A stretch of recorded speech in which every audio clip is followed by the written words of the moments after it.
So I have seen a lot of women, they blame themselves.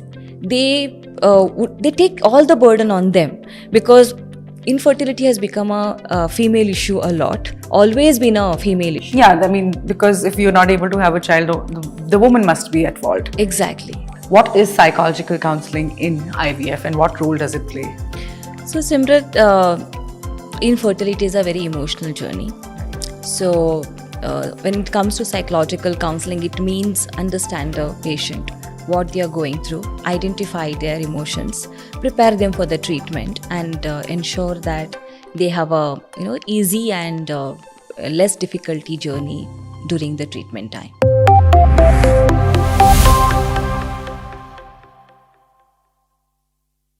Hello and welcome to Fertility Tales powered by Nova IVF. I'm your host Simrat, and in this episode, we delve into the crucial role of counseling in fertility treatments, exploring how mental health professionals and fertility specialists can profoundly impact the lives of couples facing infertility. Today, we are honored to have Diana Krasta, the Chief Psychological Counselor at Nova IVF Fertility, join us to share her insights. Welcome to the show, Diana. It's a pleasure to have you with us. Thank you so much. It's my pleasure to be here. To start with, how did you get into the field of psychological counseling and what drew you to this? And how did you take up infertility counseling for couples? So when I look back, the counseling, how did I get into? It was for someone like me who was born and brought up in a very small village of coastal Karnataka, where I did not know anything about psychology or counseling when I was studying.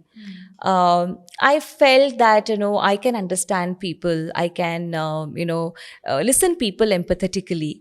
That is when I decided that I want to do something different from science and engineering and medical. Yeah. And that is when I got an opportunity to interact with the priest, who actually guided me to take up a course in Bachelor of Social Work, Okay. BSW, from a School of Social Work, Roshanilaya, Mangalore, where I got an opportunity to work with the individuals, children, community, got exposed to people's problems, whether it is a family issues, or whether it is psychiatric issues, or people from a weaker section. So that is where I developed the interest in counseling.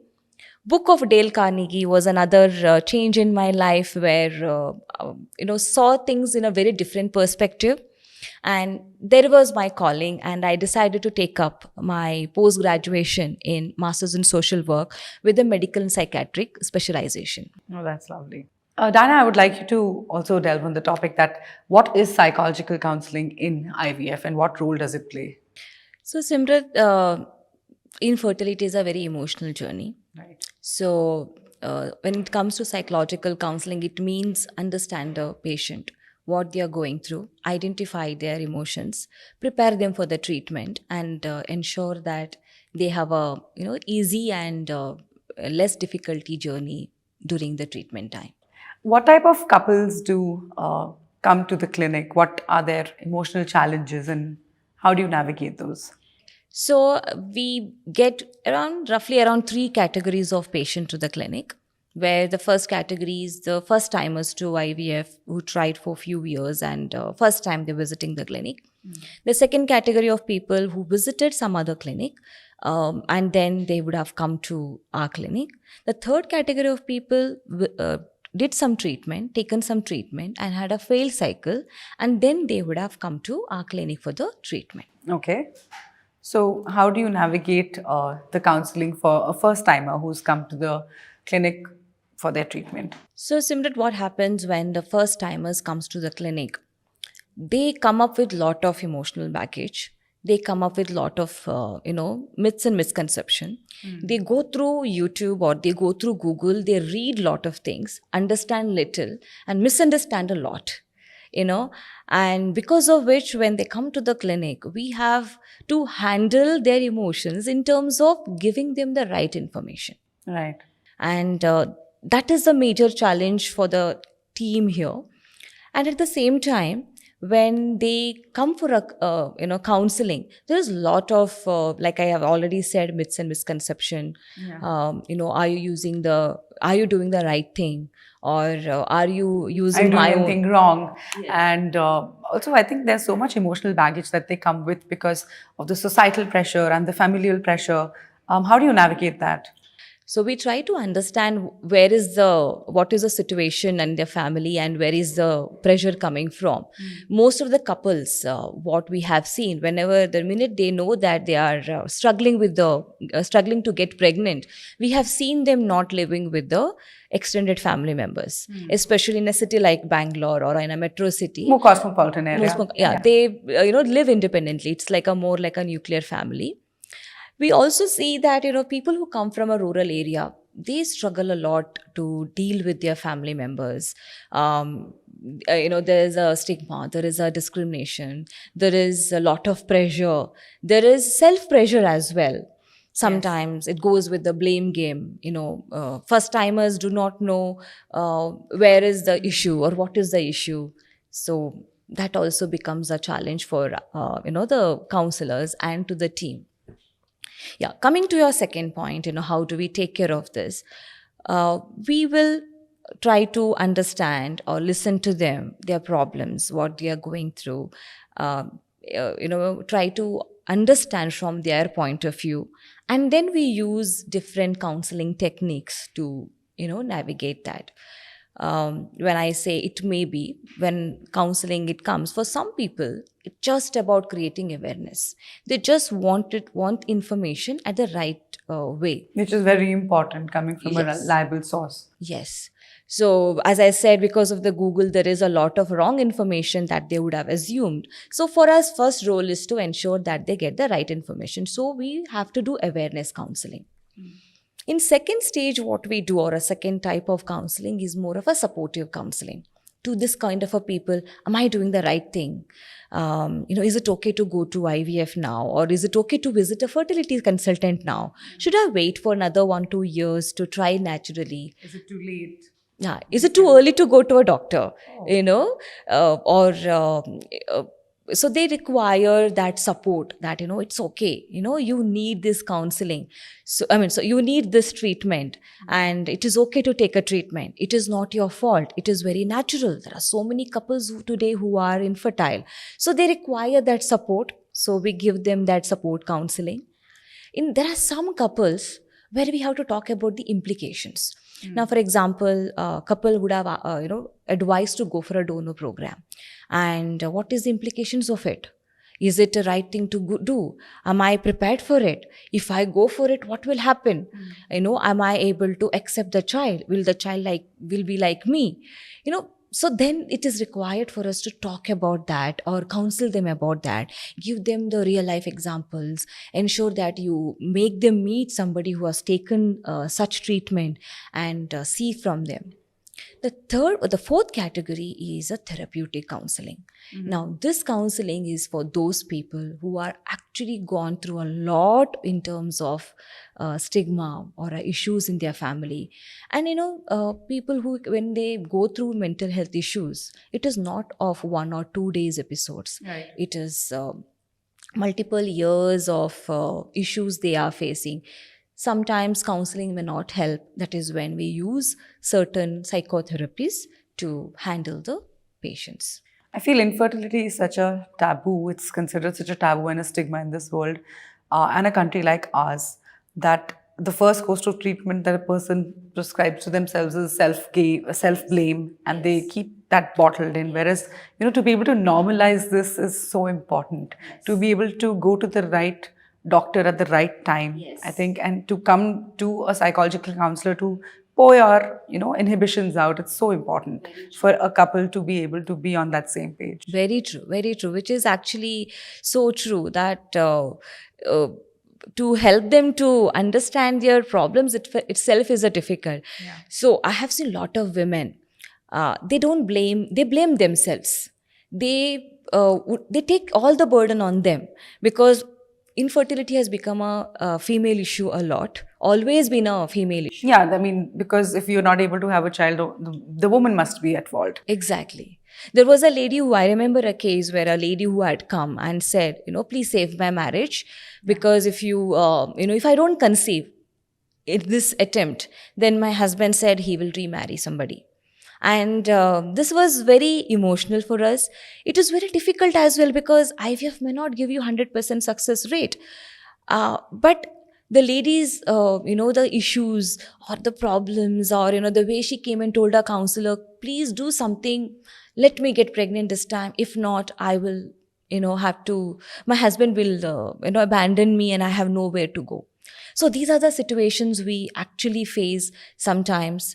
Um, and there are sometimes we get elderly couple 2-3 times. One is or 2-3 types. One is who have decided to come to a fertility clinic very late, and where you cannot use your own gametes, and then they would like to, the doctor advised them to go for a donor program. That is one. The second category of people who had their children but would have died due to certain Diseases or issues. something, yeah. We also have couples who have come after their children died because of COVID, come to the clinic and say that, I would like to have a baby. And there are couple who say, I want exactly like my son who died, or exactly like my daughter who died. Now, how do you take care of that? How do you tell them that they are different? Everybody is unique. Your daughter or a son who died are a different people altogether, and this baby is going to be different. So these are the different challenges that we see during the counseling. You had mentioned a third type of couple who come to you who are probably in their advanced age and are advised a donor cycle or some other implication. How do you counsel that kind of a couple? So, as per the ART law, ART Act, the women can get pregnant up to 49, and the men's age is around 55. So, anybody who comes in their late 30s or early 40s for a treatment, usually because of their physical condition, doctor advised them the treatment, which is a donor program. They ask them to go for a third party reproductive program. So during when they've been advised to go for a donor program, that is when there is a challenge, or there is an acceptance issue. Accepting the treatment itself starts with the a couple accepting the treatment, accepting each other, because either a sperm donor or a oocyte donor, acceptance is a challenge in this case. So, starting with that, then the second challenge or a second issue the couple will have is, once they accept, is that, is this child will be like me? Whether the child look like me, behave like me, or does things like me. So there is a struggle between Acceptance and to be able acceptance to and come to, to terms. Yeah. yes. And later, the third part is where, what kind of donor am I going to get? Is it the donor with the, how do you select the donor, or what do you, how do we go ahead with the donor? So all of this comes in, third party reproduction counseling. When it comes to psychological counseling, we do talk to them about the importance of donor program at this stage. Right. That is first. Then talk about how everybody is different, how everybody is unique, and how it is not right for us to compare ourselves to somebody else. And apples to oranges, you can't compare them. Yes. Right. And the best example that we give is, if you see twins, do you see twins? Is there any similarities in twins except, if they're identical twins? Their characteristics, their behavior, everything is different. So if you cannot, see similarities in twins, then it is not right to see the similarities also, in your own child, or, if the child was my own, how the child would have been. Because this is a, donor program or a donor child, how the child is different. So it's all about upbringing. It's all about the nurturing. It's Nature all versus about, nurture, right. yes, it's all about that. So that is where we prepare the couple to accept the donor program, which is advised. Otherwise, there is no way for them to get pregnant because of their advanced age. When couples come to you for counseling, do you see any and observe any marital issues between them? And if yes, what kind are they? Oh, yeah. Marital issues are plenty. I think every couple has some issue or the other. Because infertility itself is a couple thing. This starts with the blaming each other, that it is your responsibility, you're the one who, it's you, because of you I'm not able to get pregnant, or because of you I am not able to become a father. So it's all about the blame game. So marital issues are there with many, there are with a lot of couples. I would like to give some examples. Yes, If there are an example, there was a couple who visited the center with the family members, and the couple was completely prepared. They were completely prepared to become a pregnant. But while counseling, we just observed that wife had some, inhibition. She was not very comfortable. So the counselor called the wife separately, and she wanted to have one-on-one with her, considering that she was not talking much in the counseling. She was not talking much with the doctor as well. During the one-on-one counseling, the women said that I want to become a mother, but not at this stage, because I would like to, rectify my marriage, or I want to, take care of my marriage. Fix the marriage first before you. Yes, I don't get so much of attention, or I don't get what I like from my husband. There is a lot of pressure from my family to get pregnant, which I'm okay with it. But before that, I want to, have a better relationship with my husband. So then we also thought, let's have one-on-one with the husband. So when we had a one-on-one with the husband didn't realize that wife is thinking that way. Yeah. For husband, I'm giving everything. I am, giving a good life. I'm giving, giving good money. I'm providing for everything. Yeah, I'm giving everything what is required for my wife. So I'm a good husband. But because there was a lack of communication, they were not able to express what they feel for each other. And during the counseling session, it was actually understood that what is the expectation from a wife and what is the expectations from a husband. And then there was a combined session where we identified what was required to be done and helped the couple to identify by themselves what is good for each other. And after a few months, the wife called us. And during this time, we continued the treatment as well, because, the wife was ready to go ahead with the treatment because things were getting better at that point of time.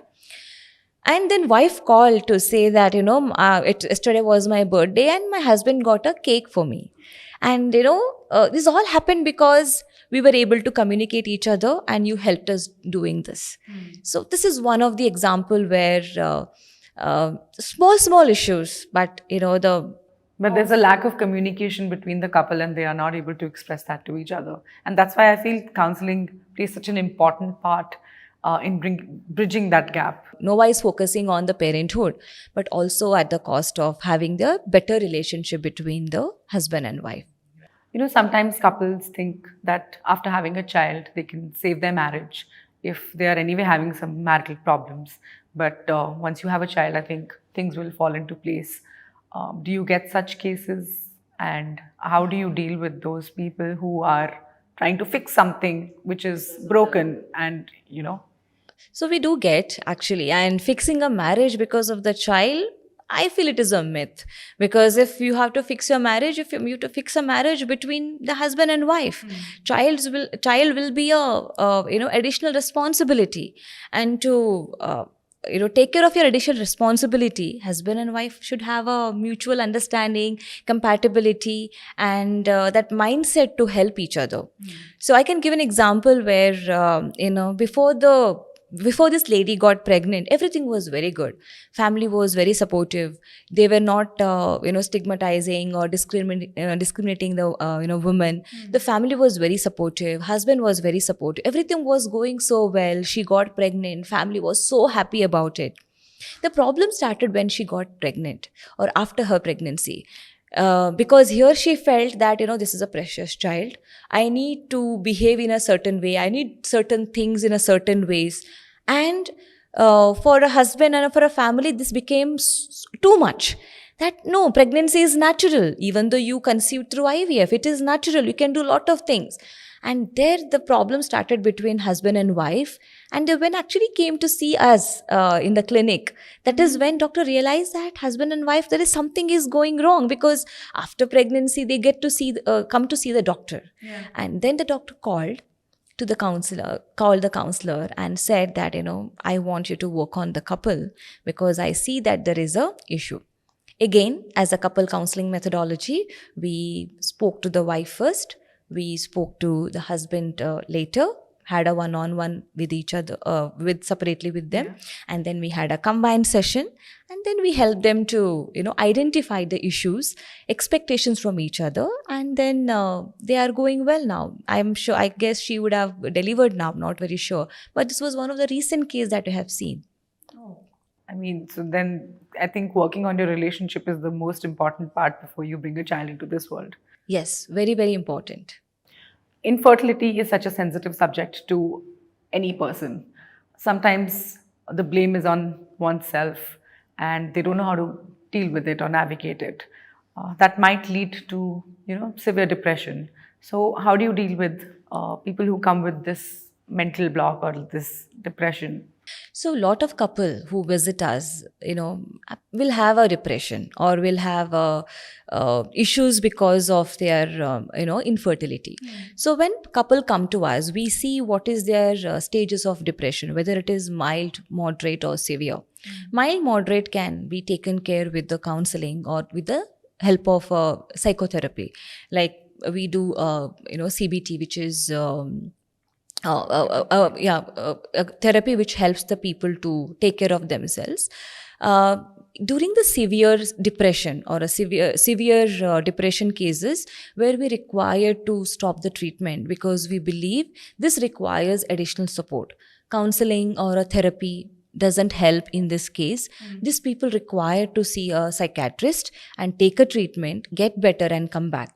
We have seen couple having suicidal ideations because of infertility, and there are couple who have been tried also to commit suicide. So as a policy at Nova, we look into the well-being of a couple, and if the couple is healthy mentally and physically, they can always come back for a treatment on IVF, because they treatment is available anytime. But your severe depression requires to take care at the right time. All right. And do you collaborate with any other health practitioners to be able to give you a clearance to resume the treatment? Is there an arrangement like that? Yes. So we do recommend them to go to a psychiatrist. So the fertility doctors refer them to a psychiatrist known to them, or any hospitals which has a psychiatric setup. They can go and take care of them and take treatment and then come back. We also ask them to get a letter from the psychiatric saying that this person is mentally fit to start the IVF treatment. All right. Diana, as you said, infertility is a couple's disease, and there's an interesting gender dynamic there. Who do you think is more likely to seek counseling, and how does the counseling differ between men and women? Yeah, that's an interesting question. Who seek counseling during infertility treatment? It is always women. Of course. So they are the first one to, come to us or, seek help, even though we would like the men to come, not that they don't want to take a counseling. But there is a resistance, of course. Even there is a need for counseling for men. He's always puts his wife across first and says, first you do the counseling to my wife. She thinks a lot. She is more depressed. She is more worried always. And, so you counsel her first. So seeking counseling from a men's side is little different. Compared to the last few years from, being at Nova, I see now men coming forward, but not as much as women come forward to take counseling. How does the approach differ? And also an extension to that question, how has the attitude towards psychological counseling, has it changed for people? It has changed for sure. There is more awareness about mental health. There is more awareness about psychological counseling. Thanks to some of the celebrities who come forward and spoke about their concerns or issues on mental health, which helped a lot of people to go back and seek a treatment or seek counseling help as well. COVID has helped us over the last over the last few years now. Due to COVID, there was a death, there was a grief counseling which was required, and the need for psychological counseling or a mental health has changed drastically after COVID, and now it is still a taboo in some places, but not so much how it used to be before.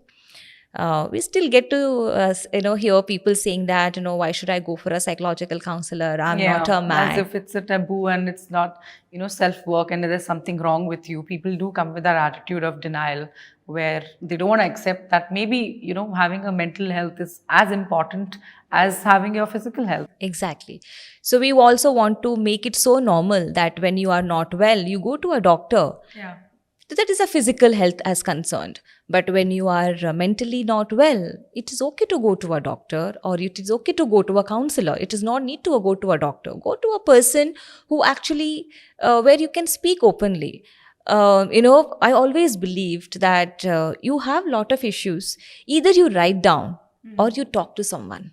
Yeah. It will help you to take care of your own self, and that really worked in my case. And this is something I also tell a lot of people as well. If you're not so comfortable to talk, start writing. Start journaling. Journaling really helps. It really helps. And I think you're dealing with a two-pronged approach to two big problems. First is normalizing infertility and also normalizing the acceptance for mental health, and to be able to, that must be really challenging for couples to understand and come across. It is. It is very, very true.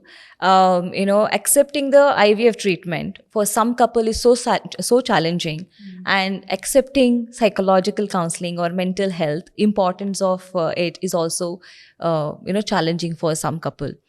The couple who comes to any fertility clinic, they require two things: a right doctor to take care of their infertility issues and advise what is right to them, and a right mentality to take care of myself before I start my IVF journey. Diana, as a infertility counselor, how do you keep abreast with all the updates, and how do you keep the couples informed with the latest medical, legal knowledge, and how do you keep yourself on your toes in this field? Yeah, so psychology field is such a field where you have to keep on upgrading yourself. Nova has around 72 centers across India, and we have psychological counselors in all our centers. So one thing that we do is exchange our learnings.